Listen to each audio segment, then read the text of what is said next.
Trees. Both helpful as well as beautiful in their oxygen production, temperature regulation, carbon absorption, endless root networks. There's no end to the usefulness of trees. But what if one day they decided enough is enough and rose up against us, deciding to take over the world? After gaining sentience, these lovable forest makers had made a discovery. We were Earth's greatest threat. Endlessly killing them for the sake of progress, they knew we must be stopped. If not for our own sake, then for theirs. That's when our hero, equipped with nothing but the power of a mustache and hair loss, would save the world. Let's begin. Like most heroes and anime episodes, we start our journey washed up on a beach, looking into the vast ocean off into the distance as we wonder, how long will we have to wait before using the power of hair loss to attack the trees? Well, that didn't take long for our hero to find his first victim.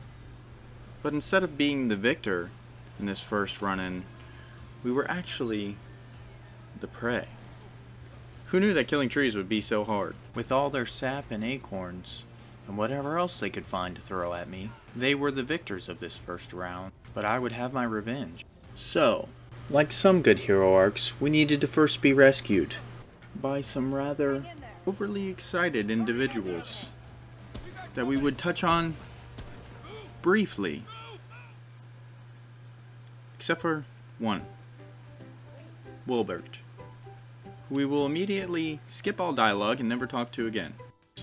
He will proceed to tell us to go and talk to an elderly woman. We will then add him to the list of unimportant characters. And upon our approach, we noticed she was wearing a name tag that said, "Hello, I'm irrelevant."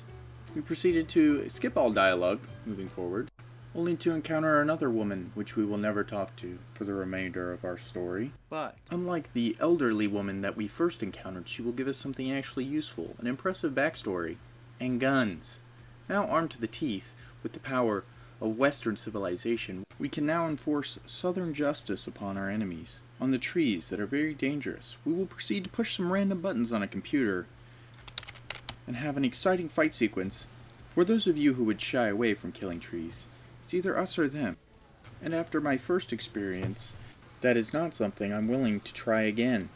As a wise man once said, I'll try anything once. Much like texting an ex-girlfriend, eating Indian street food, or committing to $20 is $20. Anyways, back to our hero's journey. After coming to the wild realization that not only was I someone who could deliver Southern justice, but I was also a computer tech quiz who could turn on a nuclear reactor, skill sets which not even I knew I had, I entered an epic fight sequence, at which point I saved the woman who I will never talk to again. Like most women in my life, I'm scared that if I were to talk to her, she would reject me, or tell me, your bald head is too powerful, or your robust mustache is too robust. All rejections that I know to be possible when dealing with such a caliber of woman. So I say nothing, and continue on my way.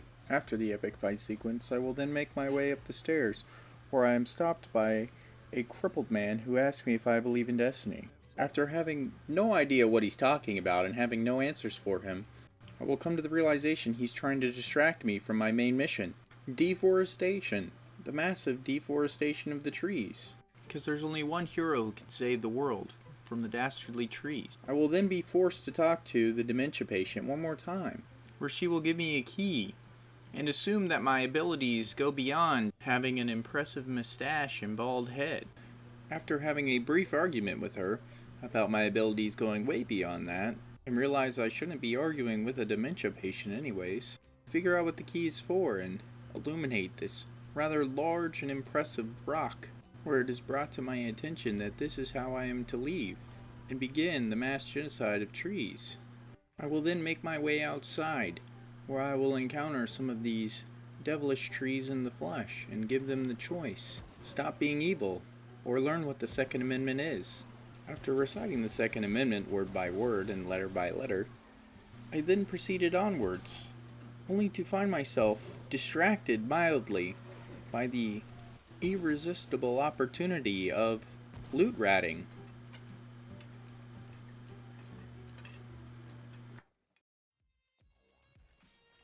After scrounging away like a classic loot rat, we found ourselves in a situation we were not quite prepared for. As you can see, the trees were evolving faster than I was. I found myself in a situation that was rather dangerous.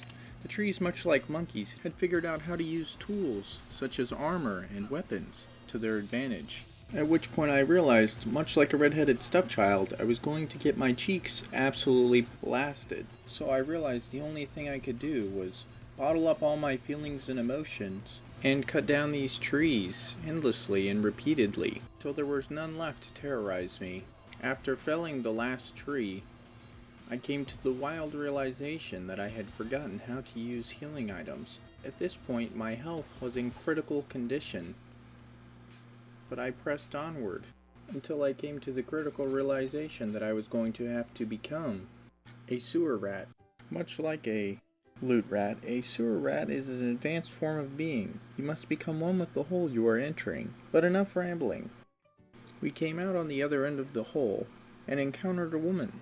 But what I didn't know is she was actually going to deploy the tactic of seduction and send me on a mission, one that I was not yet prepared for mentally or physically. She was going to give me the key to her heart, and send me on a mission of love. But I said, stop that, I'm already on a mission. After dealing with the emotional conflicts that the woman had brought to my attention, I then began to take out my frustrations after saying no on these acorn-like beings, slashing and hacking my way through, all to bring balance to the trees. Much like all turns in my life, I was not prepared, for when I had rounded this corner I came to the wild realization the trees had guns and were far superior than I had first been made aware of. In my wild state of panic, I had to come up with a solution for dealing with the newfound threat, and I deployed the only tools that I knew. The only thing that I knew could really deal with trees, their number one predator, the dog. And now the former prey had become the predator, sweeping the field with them. I had then forgotten my real purpose of this mission. Not that one. No, the key. The key. I had to figure out where the key went. I pressed on until I realized her idea of love was just as confusing as the last girl I talked to, and she desired to discreetly blow me to pieces in this sewer in the name of love. After which I realized she wasn't actually interested in me, but just my mustache. I proceeded to use the key to open the door, where I was greeted with even more explosive devices that she had left for me. This was her idea of love, I guess. And out of anger, I took her favorite pistol and proceeded to run for my life, right into the lap of an even more interesting situation. Lovely. So what are we doing? What is the game plan here? Let's see. Well, I actually didn't have the answer for him either, so I proceeded to wave goodbye, respectfully, and continue on my journey.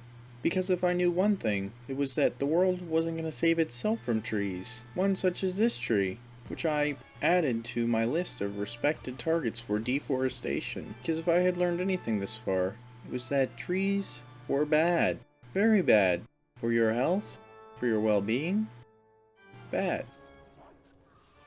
After giving the tree a chunk of my magazine, I was rewarded with a necklace, which I would wear as a statement to all the other trees. None would be safe until the world was restored to order. After moving my legs a bit, I felt a slight tingling in my neck. I had come across a church and was instantly sent to a state of delirium and trauma. Being an ex-cultist myself, I was not ready to handle the overwhelming pressure of the Catholic Church.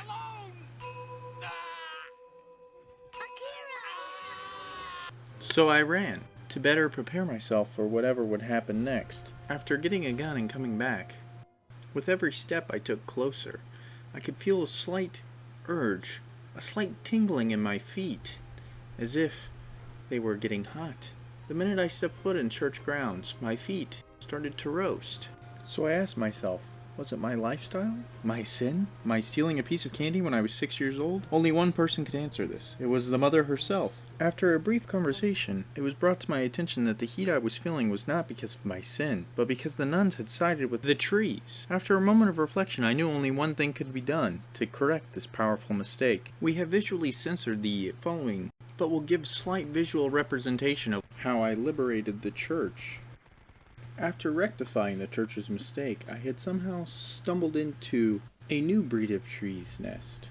One that would pose a significant challenge, the single mommy. Now, like most single mommies, this one had an odd obsession or fixation on something that men fear the worst, when their woman likes it.